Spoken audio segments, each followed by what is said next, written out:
Dibantai Jepang 0-5, Timnas Vietnam U19 jadi bulan-bulanan Timnas Indonesia U19 di kualifikasi Piala Asia U20 2023. Vietnam U19 baru saja dibantai 0-5 oleh Timnas Jepang U19 dalam sebuah laga uji coba. Apakah ini pertanda mereka akan jadi bulan-bulanan Timnas Indonesia U19 di kualifikasi Piala Asia U20 2023? Timnas Indonesia U19 dan Timnas Vietnam U19 akan kembali bertemu di ajang kualifikasi Piala Asia U20 2023 pada September mendatang. Keduanya sebelumnya belum lama bertemu di ajang Piala AFF U19 2022. Dalam fase grup, pertandingan Timnas Indonesia U19 vs Vietnam berakhir imbang 0-0. Kini, skuad Garuda Muda ingin membalas dendam. Apalagi ada insiden sepak bola gajah antara Vietnam U19 dan Thailand U19 yang membuat tim asuhan Shin Tae-yong gagal melaju ke semifinal Piala AFF U19 2022. Saat ini, Timnas Vietnam U19 sedang melakukan persiapan di Jepang. Mereka tampak serius untuk kualifikasi Piala Asia U20 2023. Kekalahan telak itu lantas menjadi angin segar untuk Timnas Indonesia U19. Karena Shin Tae-yong semakin mengetahui kelemahan dari Vietnam U19. Ya, Timnas Indonesia U19 ikut diuntungkan dari kekalahan memalukan 0-5 yang dirasakan Vietnam U19 dari Jepang U19 tersebut. Sebab dalam waktu dekat ini, tepatnya pada 10-18 September tahun 2022, skuad Garuda Nusantara akan kembali berjumpa Vietnam U19. Tepatnya kedua tim akan berjumpa di kualifikasi Piala Asia U20 2023, yang mana turnamen itu akan digelar di Indonesia. Timnas Indonesia U19 diketahui tergabung di grup F bersama Hong Kong, Timor Leste, dan tentunya Vietnam.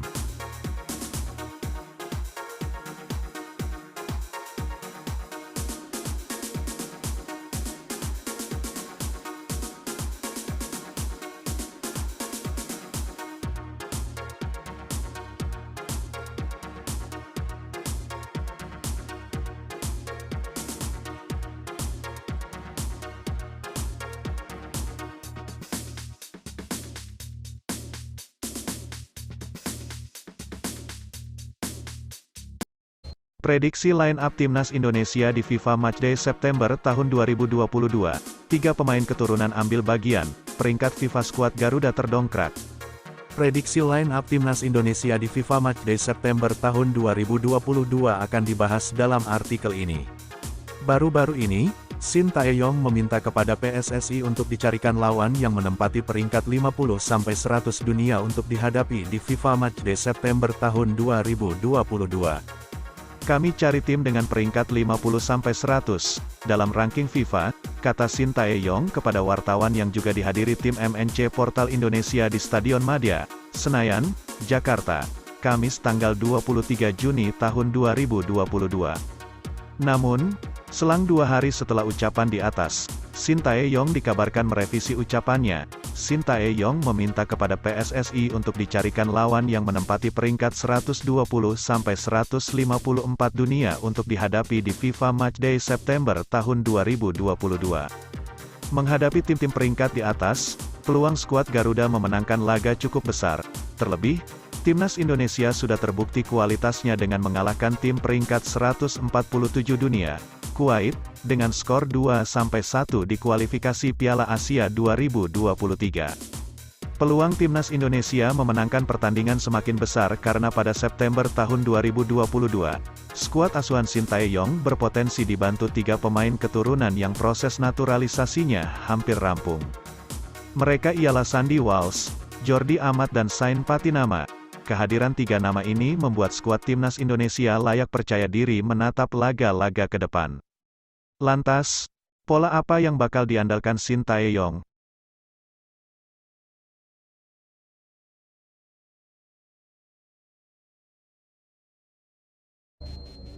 Media Vietnam The Tao 247 menyoroti Jordi Amat dan Sandy Walsh yang akan bergabung dengan Timnas Indonesia. Jordi Amat dan Sandy Walsh memang tengah menjalani proses naturalisasi untuk menjadi warga negara Indonesia, WNI. Selain kedua nama itu, ada Sain Patinama yang juga diproses menjadi WNI. Ketiganya diproyeksikan untuk memperkuat timnas Indonesia. Akan tetapi dua nama Jordi Amat Sandy Walsh mungkin akan lebih cepat menyelesaikan proses naturalisasi. Jika proses lancar, Jordi Amat dan Sandy Walsh kemungkinan bisa memperkuat timnas Indonesia pada FIFA Matchday. Proses naturalisasi Jordi Amat dan Sandy Walsh menyita perhatian media Vietnam, The Tao 247. Kedatangan dua pemain tersebut dinilai akan memperkuat pertahanan timnas Indonesia bak baja. Sementara Jordi Amat Spanyol bermain sebagai bek tengah untuk klub Belgia, KAS Open, sedangkan Sandy Walsh bermain baik sebagai bek tengah dan bek kanan di klub Mechelen, tulis The Tao 247. Dengan tambahan dua pemain asal Eropa, pertahanan Indonesia akan sekuat baja untuk laga-laga penting mendatang. Jordi Amat saat ini sudah tidak lagi bermain di KAS Open. Saat ini pemain 30 tahun itu bermain untuk klub Malaysia Johor Darul Takzim. Ia sudah menjalani debut di Johor Darul Takzim di Liga Champions Asia. Jordi Amat tampil 71 menit saat Johor Darul Takzim kalah 0-5 dari Urawa Red pada babak 16 besar wilayah timur. Sandy Walsh masih bermain secara reguler di KV Mechelen di Liga Belgia. Sementara itu, timnas Indonesia dinilai cukup sukses menjalani Piala AFF 2020 dengan finish di posisi kedua dengan tim yang berisikan pemain muda. Akan tetapi ambisi timnas Indonesia untuk lebih tinggi dinilai tidak mudah karena menghadapi persaingan ketat dari Thailand, Vietnam, dan Malaysia. Agenda terdekat timnas Indonesia adalah FIFA Matchday pada September mendatang. Timnas Indonesia direncanakan melawan Curaçao.